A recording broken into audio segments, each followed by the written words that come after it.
ಗೋವಿಂದಪುರ ಮತ್ತು ಗೋಪಿಶೆಟ್ಟಿಕೊಪ್ಪದಲ್ಲಿ ಬಡವರಿಗಾಗಿ ನಿರ್ಮಿಸಿರುವ ಮನೆಗಳನ್ನು ಶೀಘ್ರದಲ್ಲಿಯೇ ಪೂರ್ಣಗೊಳಿಸಿ ಫಲಾನುಭವಿಗಳಿಗೆ ವಿತರಿಸಬೇಕು ಎಂದು ಆಗ್ರಹಿಸಿ ಜುಲೈ 18ರಂದು ರಾಮನಶೆಟ್ಟಿ ಪಾರ್ಕ್ನಿಂದ ಬೃಹತ್ ಜನಜಾಗೃತಿ ಜಾಥಾ ಹಮ್ಮಿಕೊಳ್ಳಲಾಗಿದೆ ಎಂದು ರಾಷ್ಟ್ರಭಕ್ತ ಬಳಗದ ಸಂಚಾಲಕ ಹಾಗೂ ಮಾಜಿ ಉಪಮುಖ್ಯಮಂತ್ರಿ ಕೆಎಸ್ ಈಶ್ವರಪ್ಪ ಹೇಳಿದರು.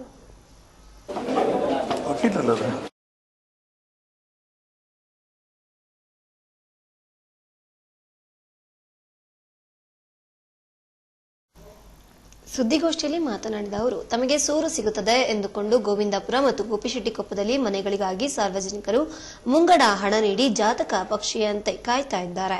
ಆದರೆ ಇದುವರೆಗೂ ಮನೆಗಳ ನಿರ್ಮಾಣ ಮತ್ತು ವಿತರಣೆ ಸರಿಯಾಗಿ ಆಗಿಲ್ಲ, ವಿಳಂಬವಾಗ್ತಾ ಇದೆ. ಸರ್ಕಾರದ ಗಮನ ಸೆಳೆಯಲು ಈ ಜಾಥಾ ಹಮ್ಮಿಕೊಳ್ಳಲಾಗಿದೆ ಎಂದರು.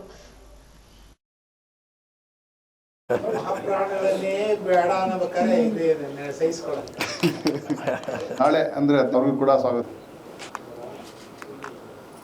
1000 ಮನೆಗಳಿಗೆ ಹಣ ತಗೊಂಡಾಗಿದೆ. ಪರಿಶಿಷ್ಟ ಜಾತಿ ಪರಿಶಿಷ್ಟ ವರ್ಗದಿಂದ 50,000 ರೂಪಾಯಿ ಸಂಗ್ರಹ ಮಾಡಿದ್ದಾರೆ. ಇನ್ನು ಉಳಿದೆಲ್ಲರ ಹತ್ರ ಕೂಡ 80,000 ರೂಪಾಯಿ ಸಂಗ್ರಹ ಮಾಡಿದ್ದಾರೆ. ಇದೆಲ್ಲವನ್ನ ಕೂಡ 3 ವರ್ಷದಲ್ಲೇ ಕಟ್ತೀವಿ ಅಂತ ಹೇಳಿದ್ದು. 2017-18 ಸಂಗ್ರಹ ಆಗಿದ್ದು. ಈಗಾಗಲೇ 7 ವರ್ಷ ಕಳೀತು. ಇದರಲ್ಲಿ ಈಗಾಗಲೇ 188 ಮನೆಗಳಿಗೆ ಮಾತ್ರ ಕೀ ಕೊಟ್ಟಿದೆ. ನಾನು ವಿವರಕ್ಕೆ ಹೋಗಲ್ಲ. ಅವ್ರ ಮನೆಗಳಿಗೆ ಕೀ ಕೊಟ್ಟಿದೆ. ಇನ್ನು 1200 ಮನೆಗಳಿಗೆ 31/7ಕ್ಕೆ ನಾವು ಕೀ ಕೊಡ್ತೀವಿ ಅಂತ ಹೇಳಿದ್ದು ಸರ್ಕಾರ. 31/7 ಅಂದರೆ ಈ ತಿಂಗಳು ಕೊನೆಗೆ 1200. 31/8ಕ್ಕೆ ಇನ್ನೂ ಉಳಿದಂಥ 1200 ಮನೆಗಳಿಗೂ ಕೂಡ ಕೀ ಕೊಡ್ತೀವಿ ಅಂತ ಹೇಳಿದರು.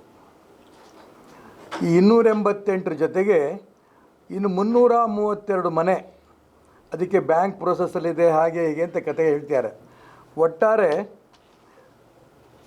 ಈ 3000 ಮನೆಗಳನ್ನು 3 ವರ್ಷದಲ್ಲೇ ಮುಗಿಸ್ಬೇಕಾಗಿದ್ದು, ಈ ನಿಮಿಷದ ತನಕ ಅವ್ರಿಗೆ ಕೀ ಕೊಟ್ಟಿರೋದು 288 ಮಾತ್ರ.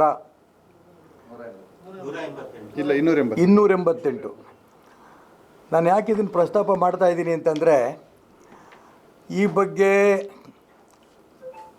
ಹೊಸ ಸರ್ಕಾರ ಬಂದ ನಂತರ ವಸತಿ ಸಚಿವರಾದ ಜಮೀರ್ ಅಹಮದ್ ಅವ್ರನ್ನು ಕೂಡ ನಾವು ಭೇಟಿ ಮಾಡಿದ್ವಿ.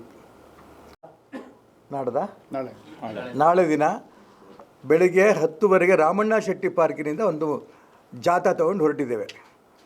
ಗಾಂಧಿ ಬಜಾರು, ನೆಹರು ರಸ್ತೆ, ಟಿ ಸೀನಪ್ಪ ಶೆಟ್ಟಿ ಸರ್ಕಲ್ ಅಲ್ಲಿ ಇದನ್ನು ಅಂತ್ಯ ಮಾಡಿ ಅಲ್ಲಿ ಸಭೆಯನ್ನು ನಾವು ಮಾಡ್ತಾಯಿದ್ದೇವೆ.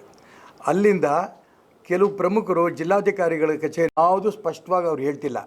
ಬ್ಯಾಂಕಿಂದ ಅನೇಕ ಮನೆಗಳಿಗಿನ್ನೂ ಸಾಲ ಕೊಡಿಸ್ಬೇಕು. ಅವರು ಸರ್ಕಾರದ್ದೇ ಕರ್ತವ್ಯ.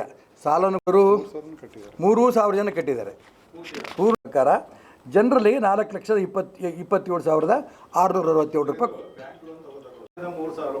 ದಲಿತರು, ಅಲ್ಪಸಂಖ್ಯಾತರು ಇವ್ರ ಪರಾಗಿದ್ದೀವಿ ನಾವು. ಈಗ ನೆನ್ನೆ ಬೇರೆ ಭಾಳ ಜೋರಾಗಿ ಹೇಳಿದ್ದಾರೆ, ಇನ್ಮೇಲೆ ದಲಿತರು ಅನ್ನಲ್ಲ, ಪರಿಶಿಷ್ಟ ಜಾತಿ ಪರಿಶಿಷ್ಟ ವರ್ಗ ಅಂತ ನಾವು ಇನ್ಮಂತೆ ಹೇಳ್ತೀವಿ. ಸಂತೋಷ, ನಾನು ಬೇಡನಲ್ಲ. ಆದರೆ ಪರಿಶಿಷ್ಟ ಜಾತಿ ಪರಿಶಿಷ್ಟ ವರ್ಗಕ್ಕೆ ನ್ಯಾಯ ಕೊಡ್ತೀವಿ ನಾವೇ ಕಾಂಗ್ರೆಸ್ಸೇ ಕೊಡ್ತೀವಿ ಅಂತ ಹೇಳ್ತಾ ಇರೋದು ಯಾವಾಗಿಂದ? ಸ್ವತಂತ್ರ ಬಂದಾಗಿಂದ. ತುಂಬ ನೊಂದು ಹೇಳ್ತಾ ಇದ್ದೀನಿ. 187 ಕೋಟಿ. ಅದಕ್ಕೋಸ್ಕರ ಈ ಒಂದು ದೊಡ್ಡ ಹೋರಾಟವನ್ನು ಹಮ್ಮಿಕೊಂಡಿದ್ದೀವಿ ನಾವು. ಯಾವ ಕಾರಣಕ್ಕೂ ನಾವು ಇದನ್ನು ಬಿಡಲ್ಲ. ಇದನ್ನು ಹೋರಾಟ ಮಾಡ್ತೀವಿ, ತರ್ತೀವಿ. ಇನ್ನೊಂದು, ನಿನ್ನೆ ನನಗೆ ಕಟ್ಟಡ ಕಾರ್ಮಿಕರು ಒಂದು ತಂಡ ಬಂದಿತ್ತು.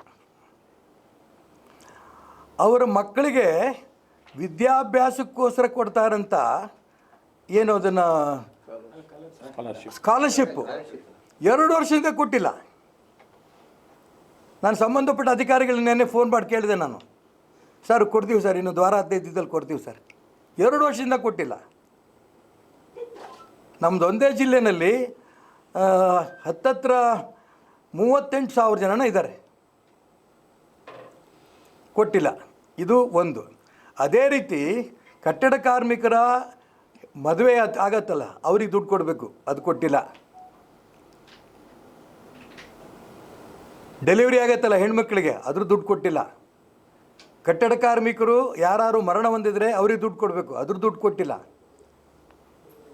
ನನ್ನನ್ನು ಪಟ್ಟಿ ತರಿಸಿದ್ರು, ನಿಜಕ್ಕೂ ಕಣ್ಣಲ್ಲಿ ನೀರು ಬಂತು ನನಗೆ. ಹೀಗೆ ಬಡವರ ಪರವಾಗಿ ನಾವು ಈ ಒಂದು ಹೋರಾಟ ಇವತ್ತು ಶುರು ಮಾಡಿದ್ದೇವೆ. ಇದು ನಾವು ಈಗ ಇವರಿಗೆ ಮನೆಗಳು ಸಿಗೋ ತನಕ ನಮ್ಮ ಹೋರಾಟ ನಿಲ್ಲಿಸಲ್ಲ. ಇದು ಮೊದಲನೇದು. ಎರಡನೇದು, ನಾನು ಪ್ರಾರಂಭಕ್ಕೆ ಈ ಸೆಷನ್ ಮುಗೀತಿದ್ದಂಗೆ ಮಾನ್ಯ ಸಂತೋಷ್ ಲಾಡ್ ಅವರು ಕಾರ್ಮಿಕ ಇಲಾಖೆ ಮಂತ್ರಿಗಳು. ಅವ್ರ ಗಮನಕ್ಕೆ ಬಂದಿದೆಯೋ ಬಿಟ್ಟಿದೆಯೋ ನನಗಂತೂ ಗೊತ್ತಿಲ್ಲ. ಈ ಕಟ್ಟಡ ಕಾರ್ಮಿಕರಿಗೆ ಬರಬೇಕಾದಂಥ ಹಣ 2 ವರ್ಷದಿಂದ ಬಂದಿಲ್ಲ. ಆ ಕಡೆ ಗಮನ ಕೊಡಿ, ತಕ್ಷಣ ಅದನ್ನು ಬಿಡುಗಡೆ ಮಾಡಿ ಅಂತೇಳಿ ನಾನು ನಮ್ಮ ಟೀಮು ಅವ್ರನ್ನೂ ಹೋಗಿ ನಾವು ಭೇಟಿ ಮಾಡೋರಿದ್ದೇವೆ. ಸರ್, ನಾವೇ ಹೇಳ್ದಂಗೆ ಈ ಲೂಟಿಕೋರ ಪಕ್ಷವನ್ನ ಅಲ್ಪಸಂಖ್ಯಾತರು ಗೆಲ್ಸಿದ್ರು ಅಂತ ಹೇಳಿಲ್ಲ. ಅವ್ರು ಕೊಡ್ತಾ ಇದ್ದಾರೆ ಓಟು ಅಂತ ಗೆಲ್ಸಿಲ್ಲ ಅಲ್ಲ. ಅವ್ರ ಓಟಿಂದ ಗೆಲ್ತಾರೆ. ಅಲ್ಲ, ಅಲ್ಪಸಂಖ್ಯಾತರಿಗೆ ಪರ್ಯಾಯ ಮಾರ್ಗ